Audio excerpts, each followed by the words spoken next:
Guys, we're traveling all the way to Victoria University of Wellington.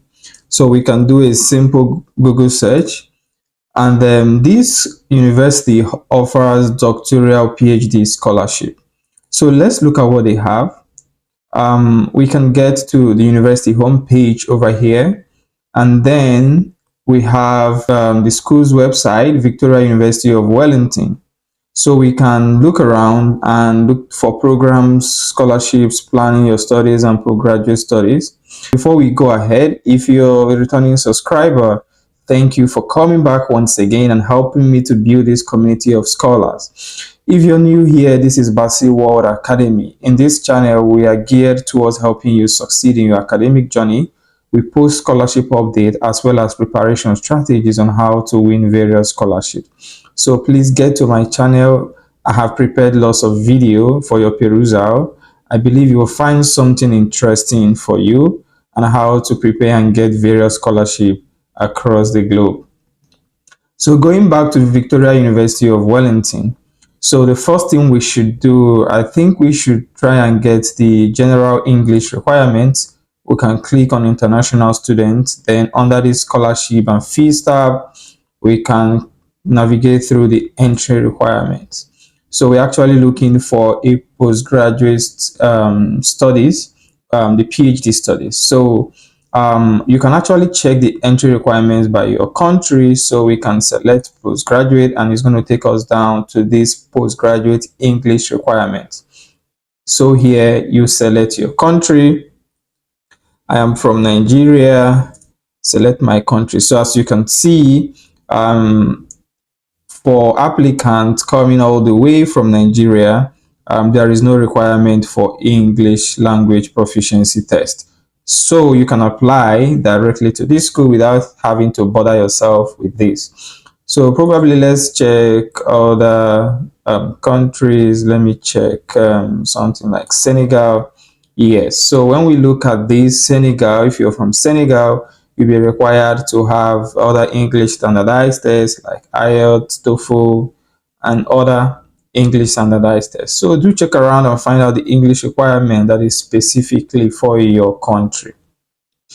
So before we get over to the doctoral fellowship page, I would like to actually show us the general application on how to apply. So for us to apply, there are different steps that I have outlined. So this is the general application procedure.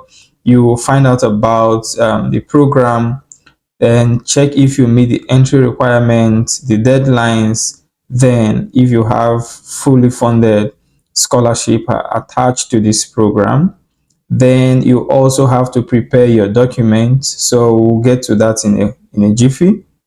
So when all these are ready, the next thing is to apply using the application portal. Let's get to the scholarship page and see what it offers us. So this scholarship is called the Wellington Doctoral Scholarship. So this is for those aspiring for a PhD studies. So these are the study areas.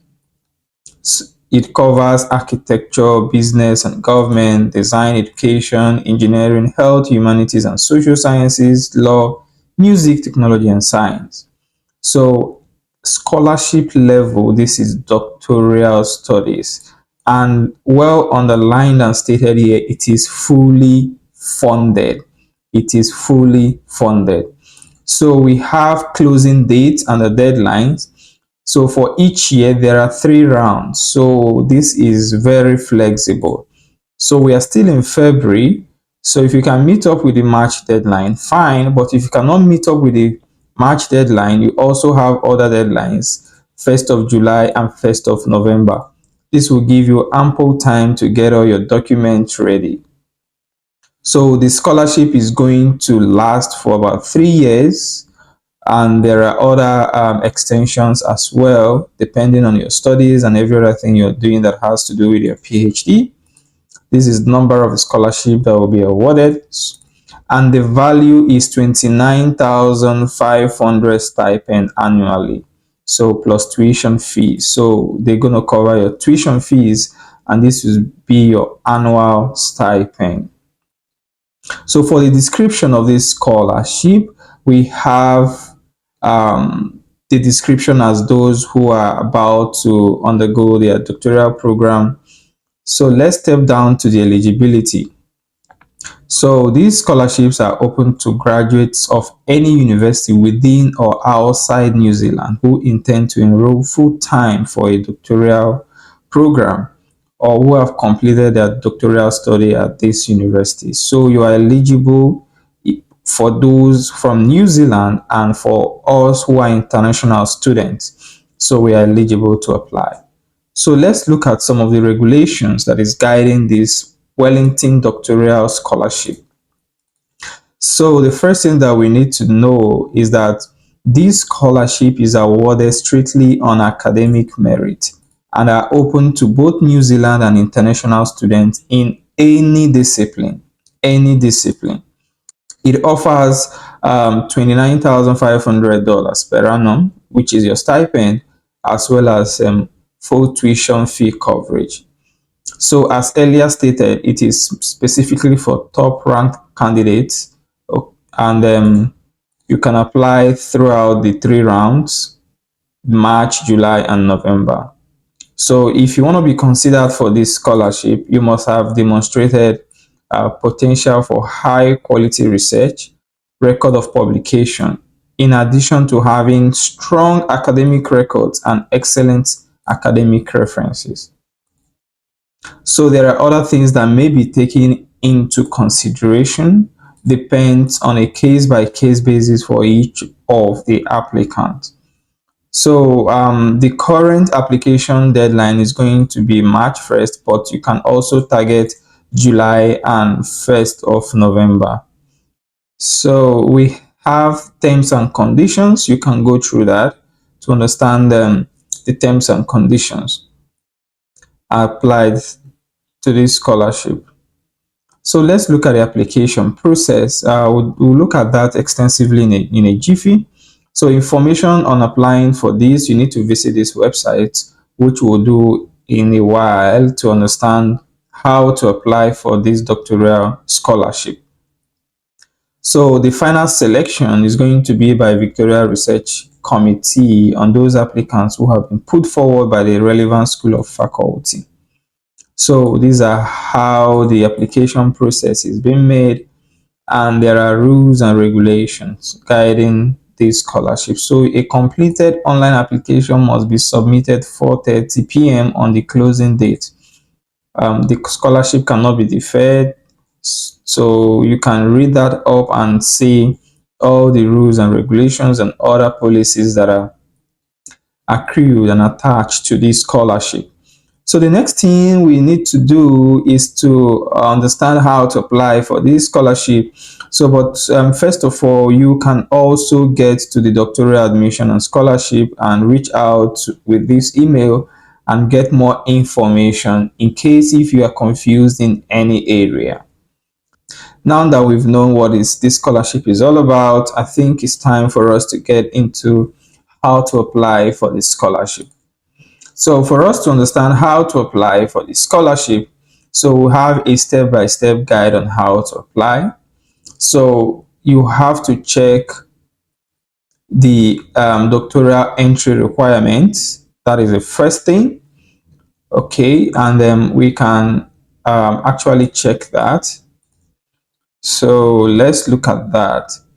So we have academic qualification requirements, which we have those from New Zealand, and we have those from New Zealand and those from outside New Zealand as international applicants. So this is what is our concern. So we should have 4-year bachelor degree graded on a 4-point GPA system. So you should have 3.0 out of 4.0. So you also, if you're from a bachelor's degree from Europe or British system, you should have a first or upper second class honors. Then you can also be able to produce evidence to the satisfaction of the Dean, Faculty or Graduate Research about the strong evidence of your academic background. So if English is not your first language, then you have to meet the English language requirement. So for some other programs, you may need to provide evidence of relevant work or research experience. So you need to consult your programs and find out what you need to do. Another document that we need are the certified copies. So you must provide certified copies of your academic transcripts. Then, if you're from the European Union countries, you need to provide your transcript and also your diploma supplement. And they may also recommend or require you to submit additional documents such as the original transcript if you're successful in this scholarship. So you're also required to translate your documents if they are not in English, but I believe most applications from international students are going to be coming from English. We may not be needing that. So the next thing is GPA calculations. So your GPA is already calculated depending on the University Research Committee method for doctoral assessment. So they will have to do their own GPA assessment, and they will be using that assessment based on 240 points. So we need to check that and understand what you need to do. So for English language requirements, so if you're not meeting up with the English language requirement, you need to write the standardized test for English language.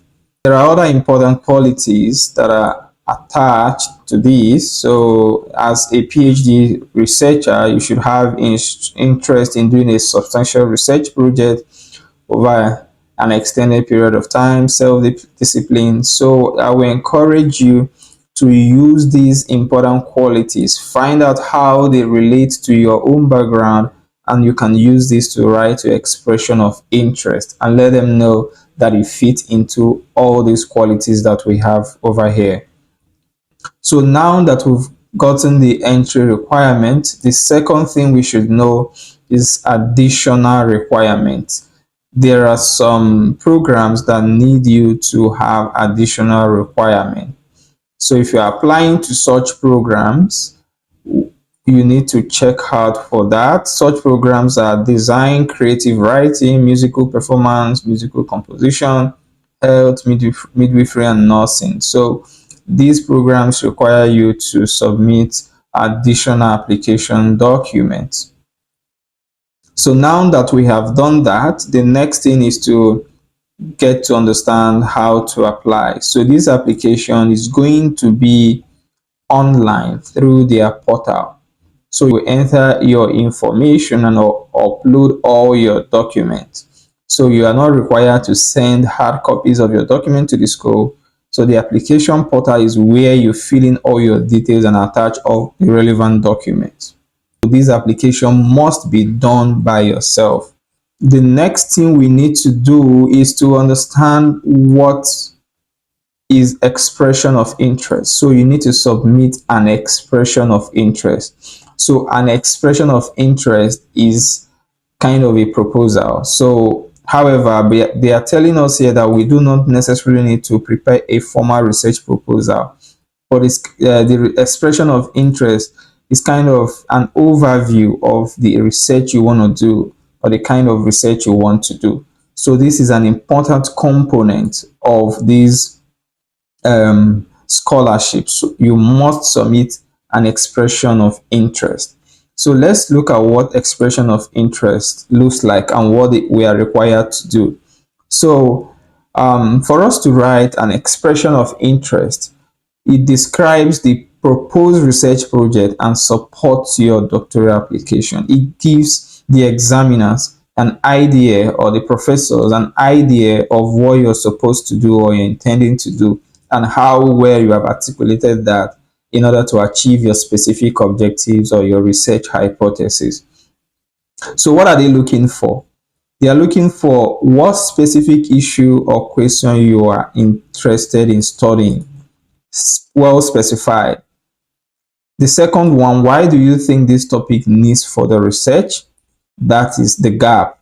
So have you identified any gap? You are interested in studying so, so, so, and so. The second one is, why do you think this topic needs to be further researched on? So this is talking about what are the gaps that you have observed in that area. Then the third one is how might you go about researching this issue. So talking about the materials and method or methodology and how you will carry out this. Is it through experiment, qualitative, quantitative research, whatever it is in your materials and methods. The fourth one, what particular obstacles or challenges do you anticipate to have? So you should also state that in your expression of interest. Then the next one is what is your academic, professional, personal background, and how do they prepare you to undertake a doctoral research. So in this case, you are going to be writing a mini personal statement or SOP and link all your experiences and everything you've done and how they correlate with why you want to go for a PhD and why you want to go for this specific research field. So it's very important for you to understand what they need. So the reason why they are spelling it out here is that they want you to answer each of these questions and not just answering them. I also advise you to make this a subject for each of the discussions. You try as much as possible to put them in paragraphs or put them in boxes as may be provided in the application portal. So you have further inquiries. We should align our interests, provide context and subsequent development and how you're going to be developing this across time. So writing an expression of interest is very paramount. It's your research overview. So after preparing an expression of interest, the last thing or one of the last things that we should do is to assemble and upload all documents. So there are other additional documents. For example, you need a 2000 word sample of your academic writing in English. So you need to submit a word sample of your academic writing. It could be a published paper, it could be an assignment, it could be any of your written scholarly inquiries. So please, you know what best suits your interest. And I would advise you that when you are submitting this academic writing, it shouldn't be far from your research field. It should still be within the umbrella of what you want to do or your research area. That's just a candid advice. So the next additional document is certified copies of academic transcripts and degree certificate. So we already said that. So if you do not meet the English language proficiency, you need to provide that and other translations and diploma supplements, depending on where you're coming from.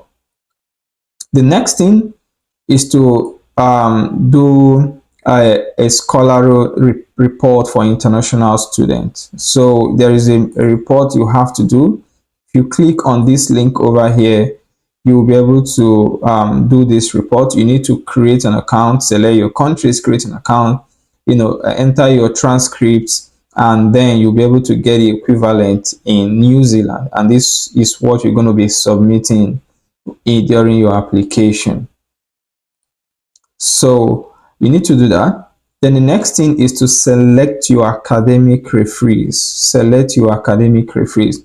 So in the online application system, you need to submit contact details of 2 referees and ask them to evaluate your academic ability and research potential. So your referee reports are a critical part of your application and must be received before we can consider your application. You should request for your references at least 2 weeks before the deadline. Let's quickly look at what they need. Your referee must complete and submit their report themselves. So we will check that the reports have been sent from verifiable institutional email addresses.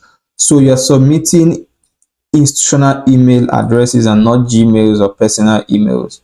So if you're applying for this scholarship, please reach out to your supervisors or whoever that will be submitting recommendation letters for you and let them start working on it on time.